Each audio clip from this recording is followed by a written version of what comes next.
there might be an eviction before that, and they buy it and they try to flip it, and maybe like, or even buy it and like make it an Airbnb, like renovating that. So if you are, depends on the so the first time home buyer ones has some restrictions on them. It's a suburb. That's right. They're going to have a certain level of condition, and so they'll say it has to be fixed. The seller, it doesn't need a repair. So those are harder. And then you have to live there. Then it goes from 25%. Oh yeah.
So it's okay.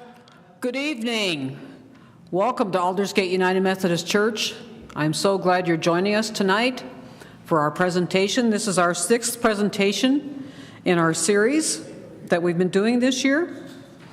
A couple of housekeeping items first before we begin. One is that the restrooms are out the double doors you just came in, and down the left, down the hall, you'll see the water fountain. When you get to the water fountain, you'll know you're in the right spot.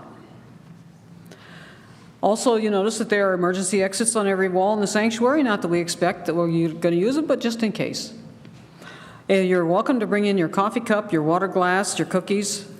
We only ask that you take your empty back across the hall and put it in the tub so we can get it washed up. The format that we'll follow tonight is our speaker will talk for 30 to 40 minutes, and after that, we will open the floor to questions. I'll bring around a wireless microphone. The importance of doing that is so people at home who are on live stream can actually hear the question. And after that, we hope to wrap up by about 8 o'clock. So I'm going to introduce our speaker for tonight. Scott Wolf is a 5th-generation Nebraskan. He was born and raised right here in Lincoln. Scott obtained his real estate license in 2000 and followed that with his broker license in 2006. In 2010, he founded Wolf Professional Realty along with Dick and Pat Wolf. Dick and Pat are his parents. Tom and I worked with Pat when she worked for IBM. She was a computer engineer before she went into real estate, and so that's the connection that Tom and I have to the family. Known for his professionalism, market expertise, and commitment to exceptional client service, Scott approaches real estate as a full-time career, not as a part-time endeavor. His experience and dedication allow him to guide buyers and sellers with confidence through every stage of the real estate process. Outside of real estate, Scott enjoys spending time with his wife, Starla, and their 6 children, along with their Cocker Spaniel, Winston, and mini dachshund, Tinky. In his free time, do you have any free time? I put it on. So, okay. In his free time, he enjoys working out, following sports, and traveling. Please join me in welcoming Scott Wolf.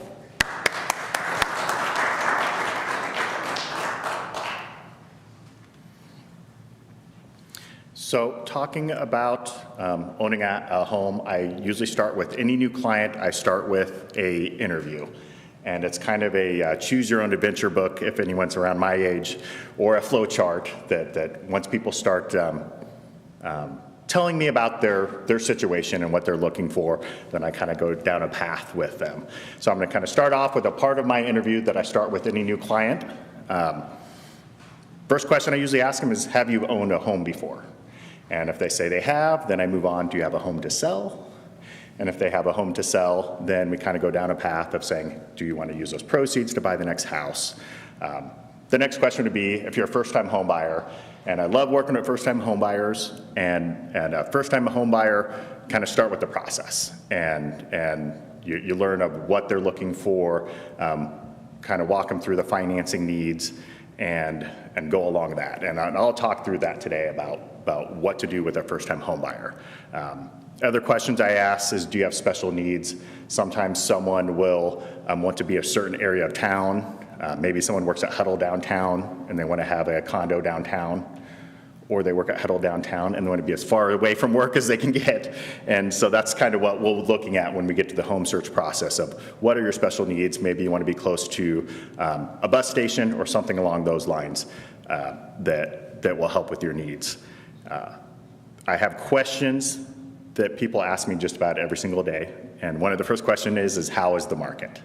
And the market can change, and it can change at a moment's notice, but a lot of times it's steady for a while, and then next thing you know, it changed. And I can tell you what the market is today and how it was yesterday. But right now, the market is a pretty even keel market. The interest rate of a few years ago that were pretty low, under 3%, 2.5%, have gone. It's closer to about 6.5% for a 30-year mortgage, which historically is a pretty good interest rate to be at. There's stories people will tell you in the 80s and 70s of interest rates being 13, 14, 18%, which is hard to even imagine nowadays. But the market is a pretty good market right now. Houses aren't staying on the market super long. You're not getting into bidding wars that you did just in a few years ago. There's still a few instances of that, but you don't see it like we did just 3-4 years ago. Next question I get asked almost every single day is it a good time to buy? Now, this is a super specific question for the person because it's different for every single person. A good time to buy, if someone just signed a 1-year lease and it's not easy to get out of that contract, it's probably not a good time to buy for you. If you have other situations that you need to clear up, say you want to sell your house. I get a lot of people selling a house and they're downsizing, and they've lived in that house for 30, 40, 50 years, and it's full of 30, 40, 50 years worth of stuff. And they want to sell that house and use proceeds to buy the next place, but they have to deal with stuff. And if you're downsizing, and so I've worked with people to deal with that stuff. And whether you have an auction or you're donating, sometimes there's a lot of stuff to take care of. And so it may not be a good time to buy for you if you're using those proceeds. And then the next question is, my coworkers, neighbors, dog walkers, dentists said, you get a lot of unsolicited advice when you go and you're telling someone you want to buy a house. And people you work with, friends, people will give you advice, sometimes good advice, sometimes not so good advice. If you get advice from a family member and they said, yeah, I purchased a house and this is what it was like for me, and then you found out they purchased that house 30 years ago, it's not the same market. It's not the same contracts. It's a way different market. And kind of have a funny story with that when my parents got married in 1972, my grandfather told them as a young couple that I have sage advice for you. Never borrow money over 3%. And had they followed that, they would not have bought a house for 48 years. So just to be aware that you get a lot of advice. And I ask people when I'm working with them to tell me the advice you're hearing, because it's hard for me to work against if you get, I'm not saying bad advice, but maybe not correct advice. It's hard for me to fight against that if that's the advice you're getting. So it's like, tell me what people are saying. And I might say, yes, they are right on it. Or I might say, that was probably true at one time, but it may not be true in this time. So I will move on here.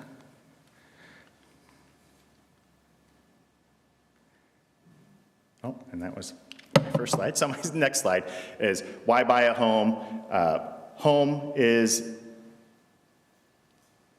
long-term wealth through your equity. You have stability with owning a home. When you buy a home, if you have a mortgage on it and you're paying it down, then you're gaining equity through the payments that you're making. A lot of times you'll get a 15 to 30-year loan and you gain value there, and then you grow value in maintenance of your home. So it's a good investment. It's the biggest investment most people make in their lifetime.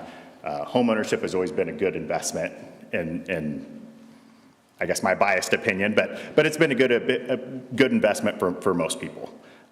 Stability compared to renting. Sometimes people will be renting a property and unfortunately maybe not have the best landlord and have issues with it and then have to deal with those issues. And if you own a property, it is yours. Although the maintenance is yours, you know about it and you're in control of it and you can make those decisions. And freedom to personalize your home. I had rented for quite a few years, and the first property I bought, I painted my front door red because I could. I wanted it, and I was a Husker fan, and I thought it was great. And maybe the neighbors not so much, but that's what I did because it was mine. There are potential tax advantages with owning a home. Usually you can write off your interest on your tax return. I always tell everyone to consult your tax professional there because it can depend on the person.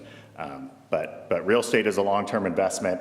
It helps you grow wealth by owning something, and it helps with credit. It helps with a lot of things when it comes to investments.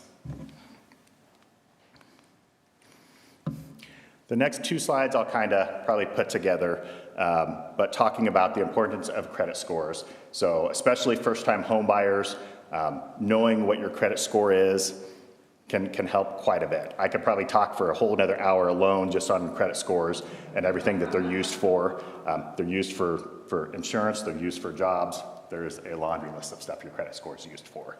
And I tell people I don't have it on here, but I'll tell them that a good way to check your credit score for free is a website called myfico.com. It's myfico.com. And you can sign up for free, and you can check out your credit score and get a good idea of where your credit is right now in the snapshot. You can even do a paid, I think yearly, and it'll do a checkup to say where your credit score is. And I can give that website again later too. And things you start, when you get to the process of I'm gonna buy a house, I'm kind of looking at credit scores, this is where I start pushing you towards, let's go meet with a loan officer and go have them approve you. And they'll talk about things of you need to save for a down payment, and you'll have closing costs and maybe potential moving expenses. If you hire professional movers, it can be pretty costly. I know in my younger days I had a pickup, and most of my friends did, and I think we spent multiple weekends moving around with our pickups, and then it got to the point I got rid of my pickup because I didn't want to do it anymore. But now I have a Tahoe, I still help. So, and emergency reserves. They recommend nowadays that you should have 3, actually they want about 6 months of your salary as reserves. I have 6 kids at the house, so I would love to think that I had 6 months reserve, but I haven't hit that yet, but it's a good thing to aspire to.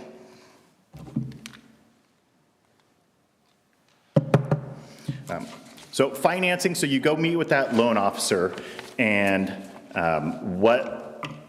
there's 2 different ways you can go with meeting with a loan officer. You can do it online, and there's a thing called a pre-qualification. And you'll give information, and the information is, it's kind of a ballpark of like, we think you're qualified for this amount. So it might be a good tool to start if you're just thinking, hey, I want to throw it out there and see where I would be if I was looking to buy a house. A pre-approval is kind of the gold standard. You go meet with a loan officer, you give them 2 years of tax returns, you give them your pay stubs, you give them your social security number, they do a hard pull on your credit, and they pull all the information and they can say, this is what you're qualified for. They look at your income to debt, and they ultimately, they want you to buy a house, and they want you to live in that house. And so giving you the loan, they'll say you're qualified for this amount, or maybe we don't qualify you because you have too much debt, and maybe that's something you can take care of. And a good loan officer can put you on the path of say, maybe in a year from now, I also have first-time homebuyers sometimes will have very little credit, and they can put you on a path to start with that. My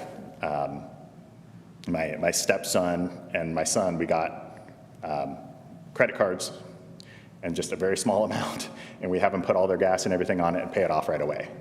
And so we're kind of helping with them because it's just starting, because otherwise you can get all the way through college sometimes and have very little credit. If you've used your parents, or if you paid cash, you just pay for it. Sometimes apartments don't report your credit. So it's a big thing of credit scores mean so much. Like I said, I could talk about it for probably an hour on itself, but getting pre-approval with a bank will help us that hey, you're ready to go. We can start looking for houses. There's loans, conventional loans,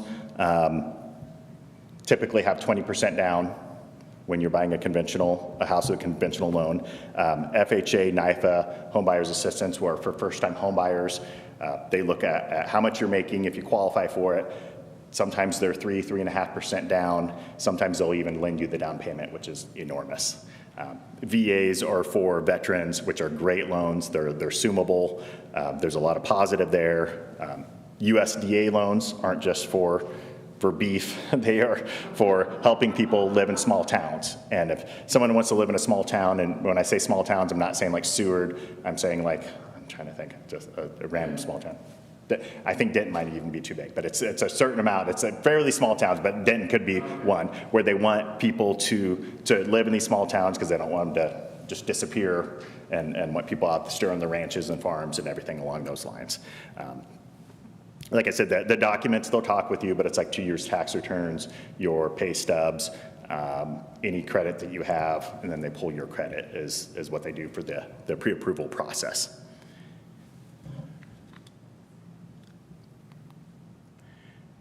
And then after that, the fun part starts. So you finally have your pre-approval, and then I sit down and we talk about determining your needs versus your wants. So we have a price range that you want to look in, and I talk to people and I say, okay, some people are qualified, let's say up to, picking a number out of the air, 300,000, and they want to look up to 300,000. And then the next person says, you know, I ran the numbers, and the bank says I can afford it. I don't feel I can, and so they'll look up to 250,000, which I recommend, like, feel what you're comfortable with, and look at the numbers, and once you purchase a house, the good thing is it's yours. You can paint the front door red, but it's yours. And things can happen, and we live in Nebraska. We have storms all the time. I've been in my house 15 years. Hailstorms have taken the roof twice. So it's something to think about, and there's deductibles there. So you want to be comfortable with the house, and I tell people you don't want to be house poor. You don't want to have a great house, and I don't have furniture. I don't have, because I spent all the money on the mortgage. So, but needs versus wants. So needs are someone telling me I want 3 bedrooms, I want 2 baths. You know, something that you know, I have kids, or I have family members, or I want 2 offices. Like, I need those 3 bedrooms. The wants could be depending on it, is I want an in-ground pool, or you know, I want in a certain area, and your price range may not facilitate that area. So determining needs versus wants is a big thing. Then my next part is saying location, location, location. So sometimes people will get hyper-focused on a location, and they'll say, I want to live across the street over there, or I want to live in this neighborhood. And I will often talk with them and say, I drive around Lincoln, I sell in Omaha, I sell southeast Nebraska for the most part. And you know, if Lincoln's where you want to be, open up where you want to look, because there may be neighborhoods you haven't been to that are something you would think about that without driving there and seeing it, like you'd never turn off in that neighborhood and drive through it. So location means a lot. It can deal with pricing. Sometimes areas of town are a little bit pricier than other areas of town. It can really depend from one to the next, but I always urge people, if you can, let's look in a lot of places to kind of see what's out there. Talked about current market conditions before. Home search portal is something I put together that has all of the properties on the multiple listing service. So all of the real estate companies here in town, Lincoln, Omaha, all of Nebraska, all of the listed properties, every time they show up, there's a great app you can have on your phone, and it pops up. I get text messages all the time, emails from people looking at the properties and say, hey, this just popped up. Can you check it out for me? I set that up, and I do have people that still want to look on Zillow or some of the other sites. That's fine too. I like the portal because I have the backdoor information to contact the agents, but once we start looking, it's everyone kind of working together. I send properties to people, they find properties, we're on the same page, we're trying to find that house or townhome that you're looking for.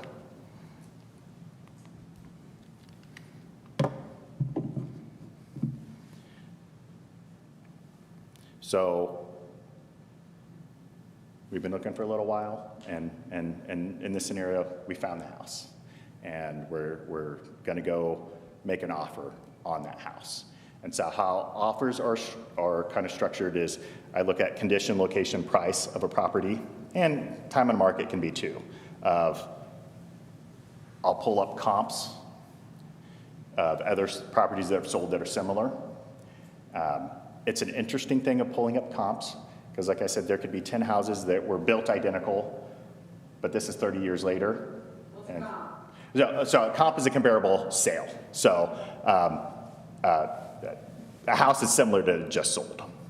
And so, like I said, looking for an offer, I pull up comparable. If let's say there's 10 houses that were built identical and it's 30 years later, there'll be houses that may have brand new windows, that may have all new flooring, new furnace and air, and then other ones that are original. So values are gonna depend on what they put into a property. So when I'm looking at comps or comparables, I'm saying, okay, ballpark, this is what I think the price is. Sometimes I can get it pretty close if there's been a lot of comparable properties. If you have a really unique property, then there's a little bit more leeway when it comes into valuation. You look at location, you look at, like I said, location, condition, kind of figure out, is it worth what they're saying they're offering it for? So if the house is listed for $250, like do you feel comfortable paying $250? Or is there maybe some stuff that needs to be fixed, or maybe they're priced too high? And so I talk over the client with that, and we kind of get a plan of what we want to offer for the property.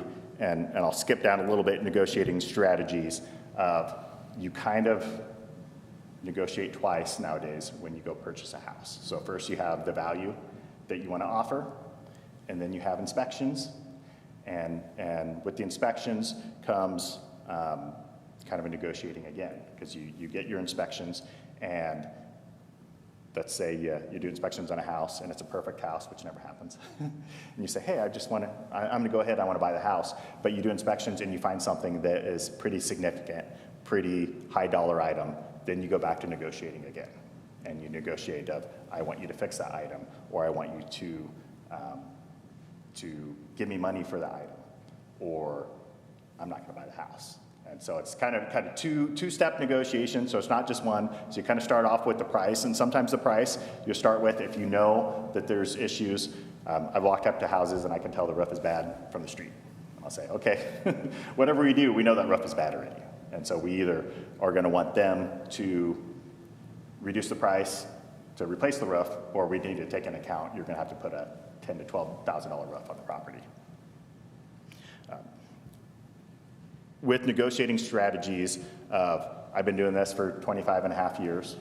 And so I have a certain standard of how I negotiate it, but I also understand there's people out there that are in sales and people's personalities. And so people have different ways they want to do it. And so I work with them, and I tell people, as a realtor, when I have a buyer and we sign a contract, I'm working for you, I have a fiduciary duty to work for you. And so if someone has a different style, I work within that style. If that's what you want to negotiate, we can do that.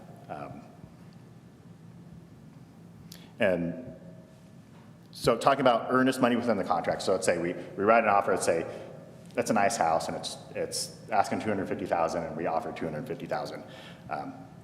Earnest money is money out of pocket that you would put down on the purchase agreement that goes to the title company.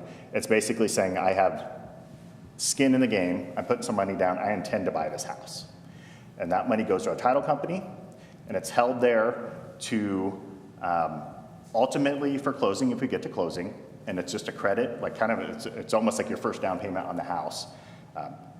But it also is there for inspections. If we get inspections, and if for some reason you end up don't buying the house, it'll pay inspections, and then you get the remainder back. So earnest money, typically, I would say, I usually tell people about $1,500 to cover all inspections, sometimes up to 1% when you get a little bit higher price, because people want to see more money put down, more intent to purchase the property.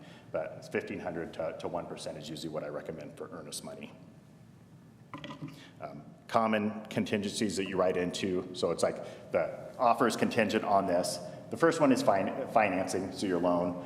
So you have that pre-approval letter, it's the gold standard. The listing agent, the seller sees it, they're happy with it.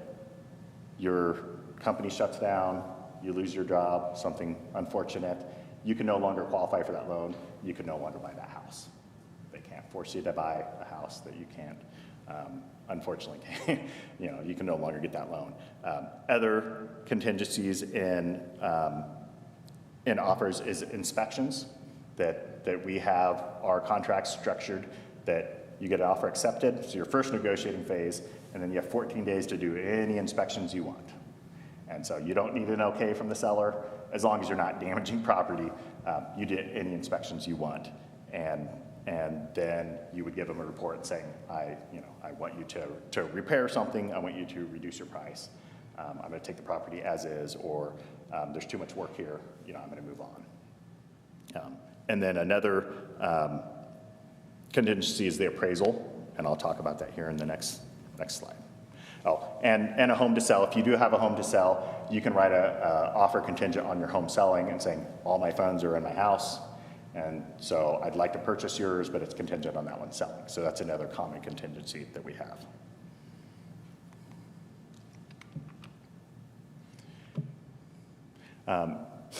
Inspections, appraisals, and closing. So importance of inspections. My dad was a home builder for quite a few years and a remodeler along with being a realtor. And every property that I've ever bought, I got a home inspection, I got a radon inspection, I got a termite, I got the gamut of inspections, sewer line inspection. I just know that even though I've sold many, many houses and been out there, that there's a lot that you don't see and that you don't know. And so I recommend you get all those inspections. I would rather do it now than making the big investment of my lifetime and have at least a good educated guess of something potentially than to skip that or oh, it's $200 for a sewer inspection, that's too much. Sewer lines in older houses, they had clay sewer lines, and tree roots will get in there and break it up. And often you'll have sellers that say, we rotor-rooter, they send an auger through the line and they cut the tree roots every few years. That means it keeps growing back. And if it gets plugged, it comes back into your house. And to replace that is about $10,000. So I tell people $200 is well worth it. You get that sewer line inspection and you see right through and see if it's in good shape or if it needs to be fixed. Appraisals, the appraiser works for the bank, and so when you get a loan, you'll put some money down and you pay the appraiser to come and look at the property and say to the bank, this is a good investment. This is something that definitely you lend money on. We don't really have too much issues with appraisals nowadays.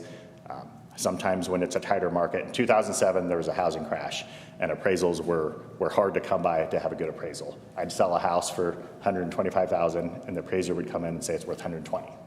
And the appraiser, whatever they say is what the bank will lend on. So the buyer, if they don't have $5,000, they can't buy that house.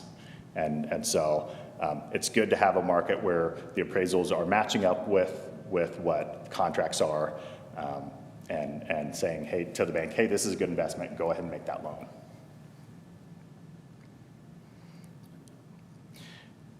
So fun things after we get through inspections, let's say we negotiate inspections, and everyone's still happy. We want to buy the house. The appraisal came in, and it's a good appraisal.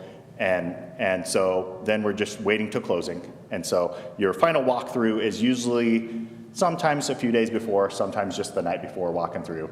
You walk through the house, and it's a good time, I say recommend if you want to bring some family members or some friends, and if they want to see it right before. But we walk through, and if they fix something, of course we go look at that first to make sure that whatever got fixed, and they will have given us invoices on fixing that. But you check hot water to make sure it works, and check windows and everything that was working before, and if they were leaving a washer and dryer, make sure that's there. But the final walkthrough, you walk through and just kind of see like, hey, this is gonna be my house tomorrow. And then closing day expectations. So when it comes to closing and all of this process, they will give you a closing statement with all kind of your costs involved and what you have for your loan and any other costs that are involved. And they will expect either a wire or a cashier's check from your bank that is basically good funds. So it's not like if you deposit a check in your bank account right now and it can take 3 days, like it's good funds right away. And they'll give you a figure that you have to go get a cashier's check or a wire. And we like to hope they give it to you a week before. Sometimes it's just the day before, them crunching all their numbers. So a wire is a transfer from a bank. So it's considered good funds from one bank to the next. They only do them during certain time frames during the day, so those can be tricky too. So whenever I talk with a client, I figure out how they're doing payments. I make sure we're in contact with everyone, because if a wire doesn't transfer in time, closing could wait for the entire next day. And I've had it happen before where a wire didn't make it on a Friday, and it was a 3-day weekend, and so then we couldn't close till Tuesday. We had people wanting to move. So there's potential things, but that could go wrong. But wires, good funds to transfer from a bank to bank. But closing day expectations, once you get there, then most title companies, most banks are still doing just your regular ink signature. And so you'll sign 50, 70, 100, a lot of pages. And you'll sign a whole bunch, and they'll give you a stack like this when you're done. And they always say that someday if you're bored or you can't sleep, just pull into that pile and start reading everything, and it's gonna put you to sleep. But you sign everything on the closing day, and then the best thing is you get your keys. And so it's yours, and you can leave there. And if you want to go straight to the house, and like I did with my first one, I didn't have furniture, I didn't have anything. I just went straight over there, just by myself, closed the door. This is mine. And I'm like, okay, now I got to go meet people that are moving. But it's exciting. It's great when you get the keys and then you know it's yours.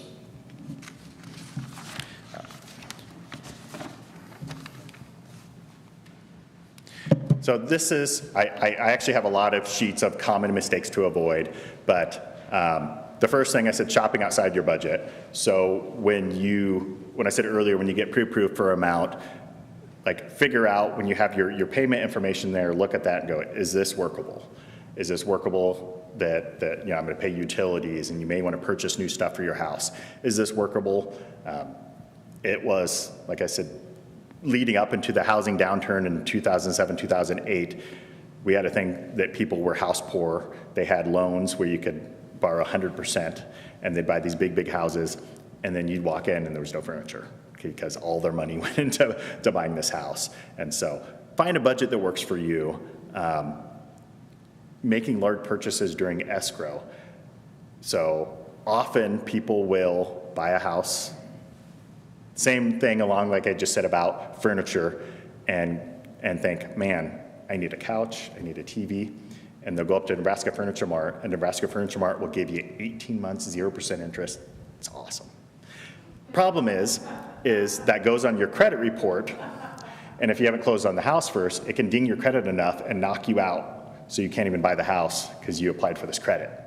And so I tell a lot of people, you wait until I hand you the keys, and then you can drive straight to Nebraska Furniture Mart and go order it, and they can have it in like a week. They're pretty good about that. But there's people that, same kind of thing of many years ago, my dad had a client that bought an acreage, and he went and bought a brand new pickup.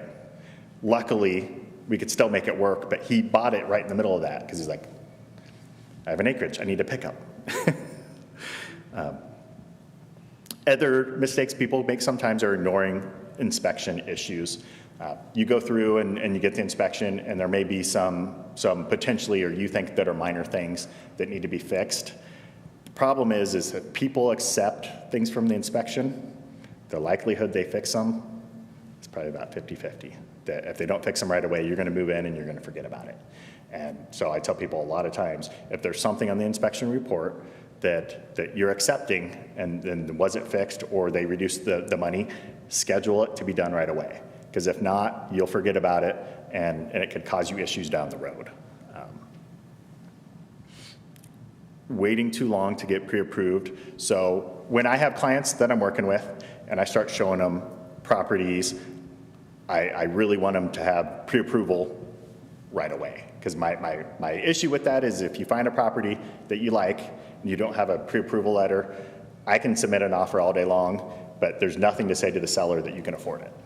And you know, they can say, hey, Scott, you're a nice guy, we trust you. But unless you're gonna, you know, put your name on the line and you're gonna give them a mortgage, pre-approval. And so I tell people, get it right away, because I've had people that I have a buyer meeting with, and they're gonna go meet with the banker, they don't make that appointment, and then they start looking that weekend, maybe on their own, and they call me and they love this house, and there's nothing we can do about it because they don't have a pre-approval. So go get that pre-approval right away, and it'll give you all the power to go look. They're good for about 90 days. If you don't buy a house in that time frame, a lot of times you just call the banker and they like send me another pay stub or send me something, and then they'll give you another 90 days. And then a biggie with me that sometimes I like to talk a lot, but I tell people, ask a lot of questions.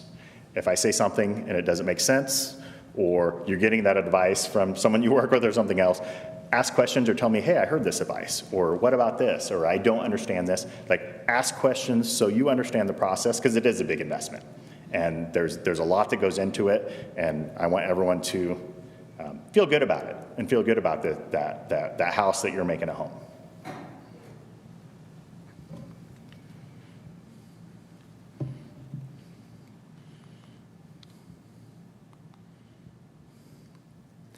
And I guess going on from here, we can go to a question and answer, if that's.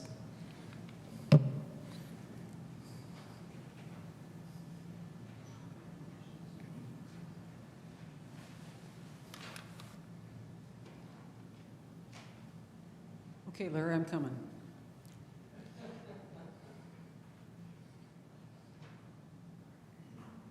There have been 3 or 4 references to the value of the house.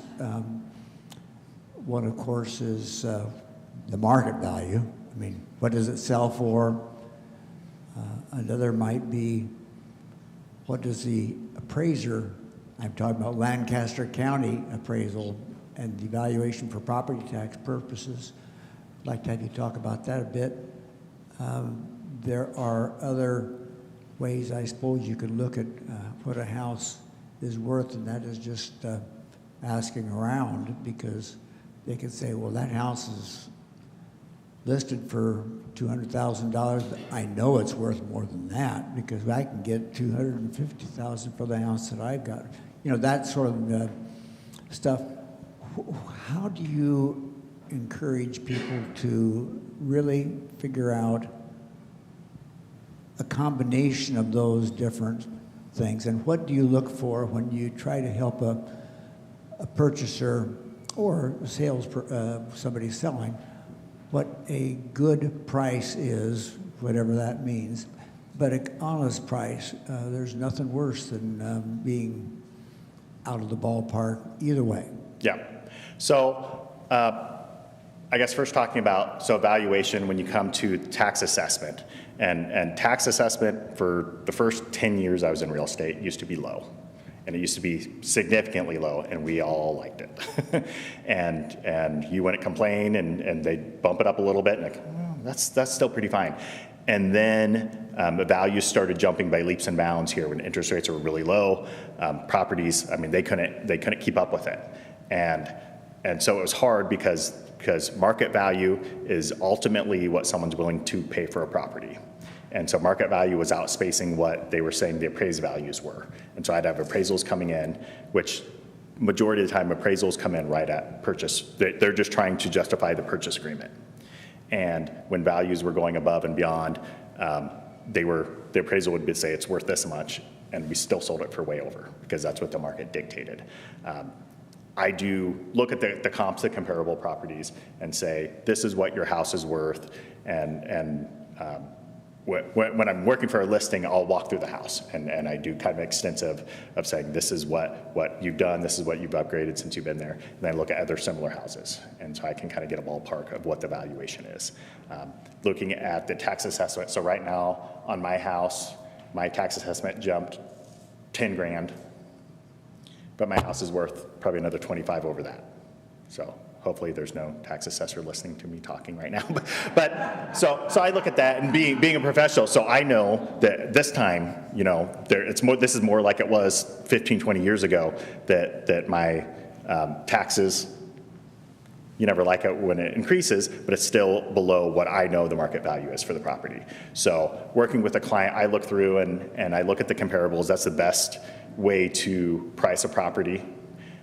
Every once in a while you have such a unique property that it's hard to price that. But a lot of times you can find something of like, hey, this is a pretty, I don't like ballpark because that sounds big, but it's in this range. And usually I can get it in a pretty decent range looking at other sales. Did I answer your question? Sure. Okay.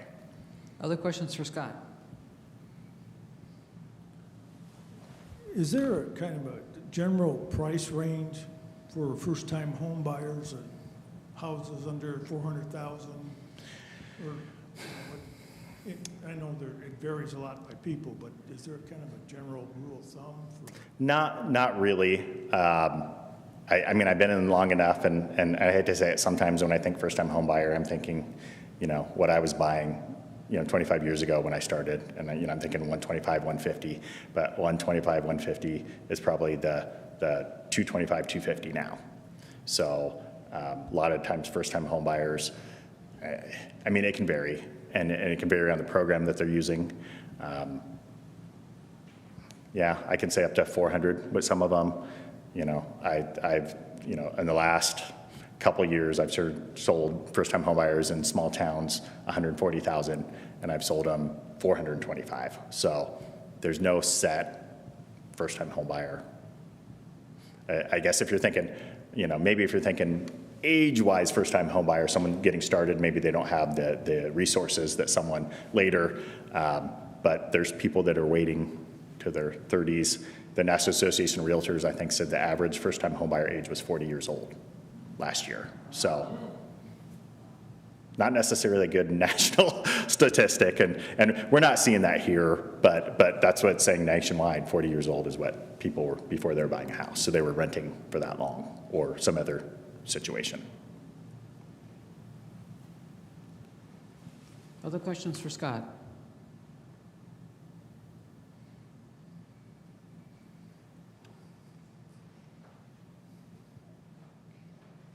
I was just wondering if you could explain the different types of loans a little bit more for us. And what do you consider a trusted lender? What determines a trusted lender? Your parents or no? I don't know. Some people's parents, you just no. So first I'll say that the different type of loans.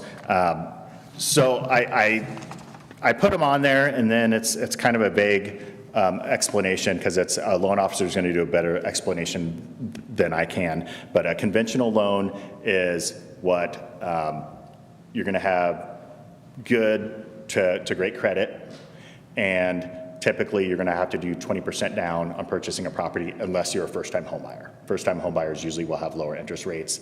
There are some programs you can get lower down payments, but typically it's going to be 20%. If it's an investment property, you're looking at 25% down on a property. So conventional is good to better credit scores. The FHA tends to be lower credit scores, and they can help people that either don't have a lot of credit or maybe need to work on their credit, but it can give them a pathway to purchasing a property. Some of those, the first-time home buyer will be 3.5% interest rates, and then there's programs, there's grants that they can qualify through NIFA, the Home Buyers Assistance, the HBA after the NIFA is NIFA Investment Finance Authority, and that's through Nebraska. And so they want first-time home buyers or someone that hasn't owned a property in a long time to purchase a property. And then Home Buyers Assistance, if you have income levels that you fall within, that they can even help you, maybe even lend you all of the money to purchase a property. So there's some good programs there. It's backed by the income that you make, or that's your requirements there. VA is for veterans, so anyone that's a veteran, and they have some good programs through there. And then the USDA is the United States Department of Agriculture, and they are really pushing, they want people to live in these smaller towns. And so they'll do similar things of 3.5% interest rate, or even lending you the down payment because they want people to live in small towns instead of them just kind of disappearing. A trusted loan officer, so I like someone that I can go sit in front of. So I've worked with someone just about every single bank in town. You know, you pull a bank, I can say Kelly Novotny at Union Bank, or I can say Corey Roan at Westgate Bank, and someone that I can go sit in front of and talk to. It's such a big decision that I want someone that I know I can look them in the face and know that they have my best interests and they're working with me. So when I say a trusted lender, I like that. I've had people use some of the online lenders. It just depends on who their contact person is. And if you are a savvy buyer and you bought a lot of properties, you might be okay with that because you don't always get all of the feedback, maybe even the hand-holding, the help that you can get with a local lender that care. Because a local lender, you're going to see them in the grocery store. You're going to see them around town. They have kind of a vested interest to do right by you. If you look at some of the online, it's a low interest rate. It'll be lower, usually not significantly, but it could be lower than maybe a local, but then you're dealing with someone that, you know, you're just a name on a page. So like I said, I like someone that I can go sit in front of, and I've gone with clients before and went and sat with them and say, hey, I'm going to sit here right here with you, and let's see what we can get figured out. Other questions for Scott?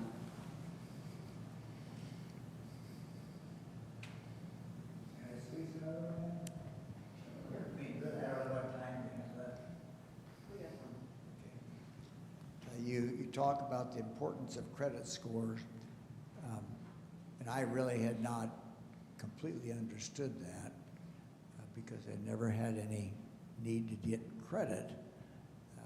And could you talk a little bit about how you can work on your credit score? You mentioned that, work on your credit score so you have a pathway forward. And then after that, you say, understanding debt to income ratios, and that's not something you hit, but I would be interested in knowing what your thought is on those two things. Yep. So credit scores are, and like I said, there was a website, it's myfico.com, myfico.com, and you can see where your credit score is. And so credit scores are huge when determining loan. Not only do they look at your tax returns, but they also see what your credit score is. Credit scores are used in job applications. They are used for your home insurance. There is a laundry list of stuff that your credit score is used for. And so if you haven't had to use a credit score, or you paid cash for stuff and you haven't been in that world, then you know it's more and more becoming prevalent of that's something they look at. That if you haven't had an issue with it, you probably don't have a problem with the credit, or you paid cash or something along those lines. But for a lot of people coming up now, it means an awful lot. And like I said, there's people that roundabout way when they're doing background checks, they might even do a credit check on your credit applying for a job. So and there's the myfico.com will kind of explain it and say that sometimes there's trends of saying, if you have a higher credit score, the more likely you are to repay a loan. You have a lower credit score on average, you're least likely to repay a loan. So then there's people that make assumptions on this data for all these other things. And when it comes to insurance and comes to everything else. And so it plays a big part. And so you asked about your credit and how can you do better with your credit. Pull your credit score and find out what it is. And it'll tell you right there. The average is, so it's up to 840. If you get down in the low 600s, you might be towards the lower end of the credit. And then you may have issues with getting loans, and you may have issue with getting a home loan or any other loans along that matter. And so if you're that low, so like my stepson was that low because he didn't have any credit. He was going to school, started making a job. He wanted a loan for a car, and it was a small loan, and he got turned down. And he had money, and he had good, decent money coming in, but he had no credit. And so we went and got him a credit card, and we're like, put everything on it that you normally would, and then just pay it off every month. So now he's showing that he has credit. And because we had co-signed his apartment, so he wasn't getting, even if they turned it in, it was going on our credit, not his. And so you want to build a credit profile of the more reporting, the better your credit's going to show. And without being a credit counselor, I just know an awful lot about it, but there's also things too, like, so then you get a credit card and you start getting higher balances, never have more than 50% on a credit card because it looks better at 50%. It's also better to use it than not use it. There's a lot of things that kind of, I hate to say tricks, but things you can do to help elevate your credit. And so the loan officers can help you do that.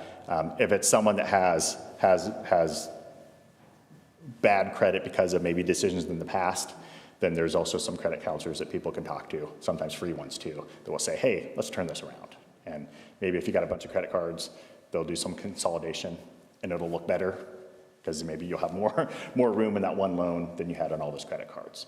And so there's different things you can work at and work with people to help get their credit to a better place. Debt ratio, so the loan officers will have certain debt ratios, and so they're looking at your income, and then they're looking at what your debt is, and then they'll be looking at what debt you're taking on. And so they have certain debt. I don't like to talk about it because it can change from bank to bank, but there's a certain range of debt ratio that they'll look at, and they'll say, like, wow, you're sitting really good. You know, you can buy a house up to this amount. We have no problem lending it to you. Or say that, wow, you know, this is going to be pretty tight for you. And so they may turn you down for a loan, or it may be not as beneficial of a loan because of your debt ratio. So it's looking at what are all your debts. And so I said earlier, talking about pre-qualification, you can fill out stuff online and you fill out what you want. Well, if you forget I had a credit card or I didn't put that car loan, then it may make you look really good. And then you go talk to a loan officer, get pre-approval, and they go, well, you forgot about this and this and this and this. And what you thought, you know, there's another $1,000 that you forgot you were paying, or $500 or something along those lines, and it can really change your ability for a loan. Other questions for Scott? Okay, I'll ask a question. Okay. In all your years of real estate, Scott, you probably have seen some patterns of things people do and don't do. One person said to me, if you're going to look for a house, the first thing you do is you walk in, you go to the sump pit. If there's water in it, nope, I'm not going to buy this house, just go on to the next one. But, you know, if you're new to buying a house, or you haven't bought a house for a while, I mean, I get it with the inspections you talked about, but you need to use your own eyes. We have a neighbor who's lived next door to us for a while, and a young woman who moved in, and pretty soon the old water heater was sitting at the curb because she had to put a new one in. And then pretty soon she had to have the roof replaced. And the next year she had to replace all of her front windows because the windows that were in weren't holding and they had leaked. And I mean, this kid's just had everything imaginable happen. So my question is, you know, what is something that's most likely that people will not address on their own?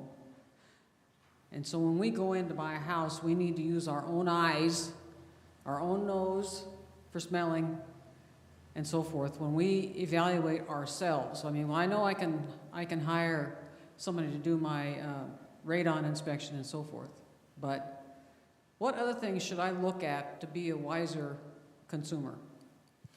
So, and talking about that looking at, you know, just a few years ago when interest rates were pretty low and there was bidding wars, people skipped inspections left and right.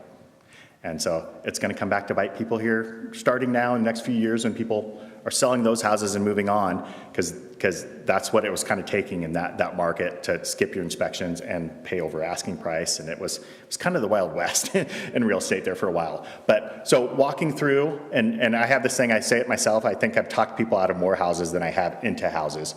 That I walk in, we have expansive soil, our soil is moving. Any houses with a block basement, there's a very good chance it's moving. Even poured concrete basements, there's a lot of houses that have foundation issues. Some of them are minor, and some of them slipped this much.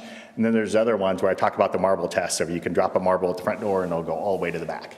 And so using your eyes and ears and looking at that. Smells, we have a 4-page seller disclosure that the seller's supposed to fill out. And to the best of their knowledge, they're filling out anything that's happened to that property.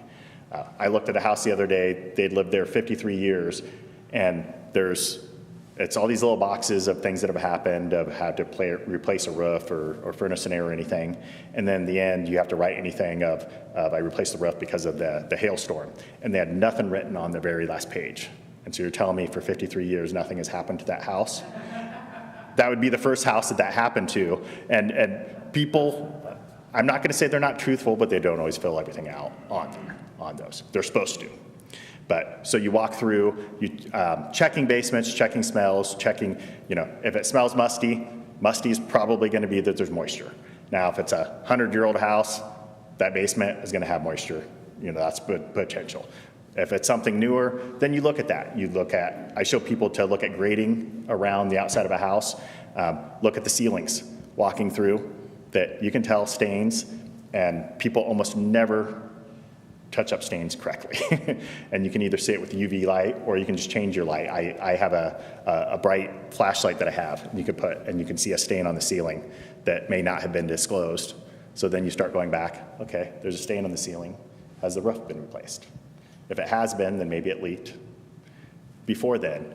But if it hasn't been, is there an ongoing leak? And so it's kind of, like you said, use your own judgment too, and say, if something doesn't seem right, then let's go a little bit further. I showed a house last weekend that the lights didn't work in half the basement. And first we thought it was light bulbs because there was missing light bulbs. But we switched a light bulb from there and they weren't working. We don't know why. There's something going on there. And it wasn't a kick breaker because we checked that too. So then we're saying, okay, there could be a bigger issue there. It could be something minor, but half the basement had none of the lights working and the breakers were not kicked. So you definitely, when I say ask questions, I recommend people, let's look through, and if someone's biggest thing is, no one wants a leaky basement, but they're really worried about that, then, like you said, look in the sump pit, or let's go straight downstairs. Let's go look. Or something looks off about the house, let's go look at that right away. And I've had people, let's walk up to a house. If there's something you don't like, something that can't easily be fixed, we can turn around. We don't have to look at the rest of the house. If it's something that just doesn't sit right, the house is leaning in a direction, that may be something that can't easily be fixed. How many people even have enough courage to get up and look at the attic? I have before. So it just depends on the person.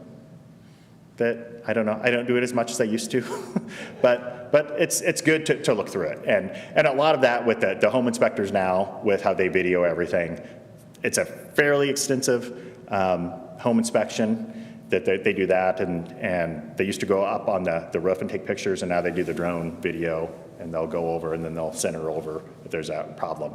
So, but I mean, people within reason, they're welcome to go look at those things themselves. Other questions for Scott? Do you have any questions online, Stacy? Okay, none online. This is your chance. You got the expert right here. Son of a home builder. What does renting to own look like?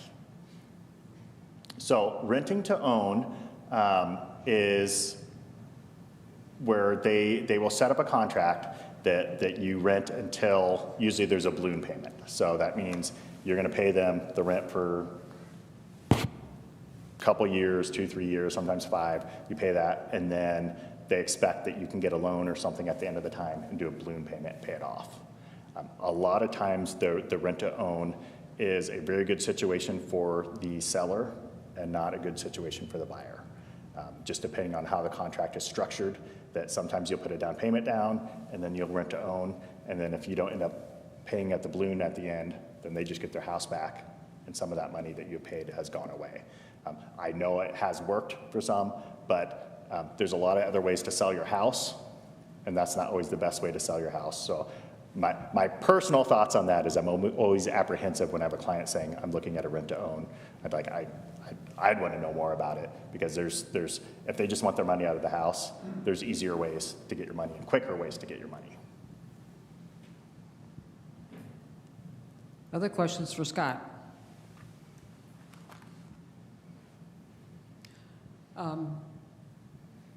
Do they still, are adjustable rate mortgages still given? Could you talk about them a little bit? And what's behind this question is, I had a cousin, her kids needed to get into a house, so they got in with an adjustable rate mortgage. And then the interest rates, did this, and pretty soon their mortgage payment had gone up so much that they were being strangled. So there are still adjustable rate mortgages, and so it may be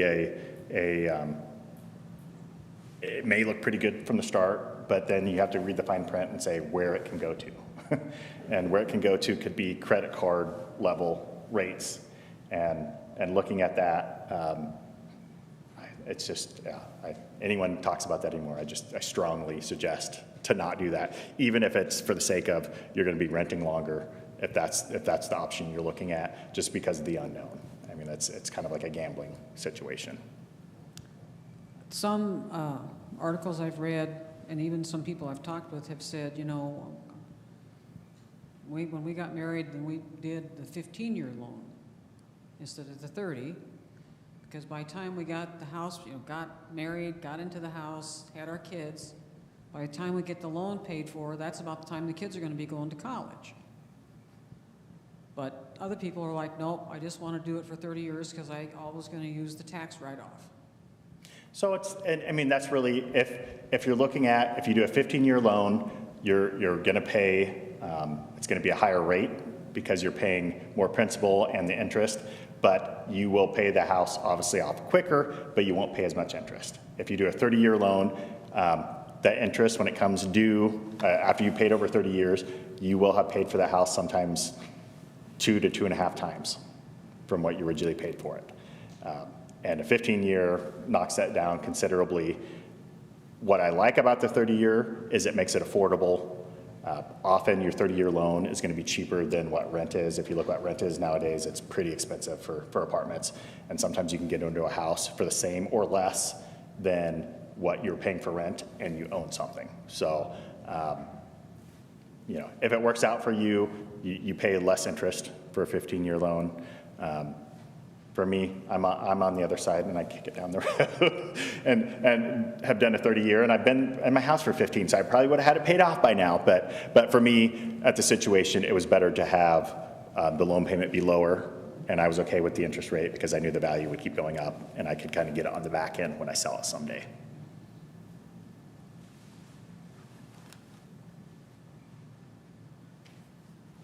Okay, well, we're at time, so please join me in thanking Scott for being with us.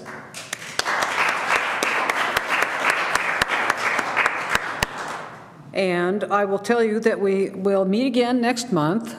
It's always the first Tuesday.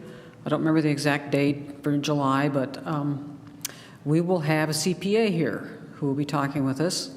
And so bring all your tax questions, your investment questions, or whatever that you want to bring. But we meet the first Tuesday. It'll be at 7 p.m. We'll put it in all of our typical publications where we let you know, remind you, and we'll announce in church and so forth. So we're glad that you joined us tonight, and we wish you a wonderful evening. Thank you so much.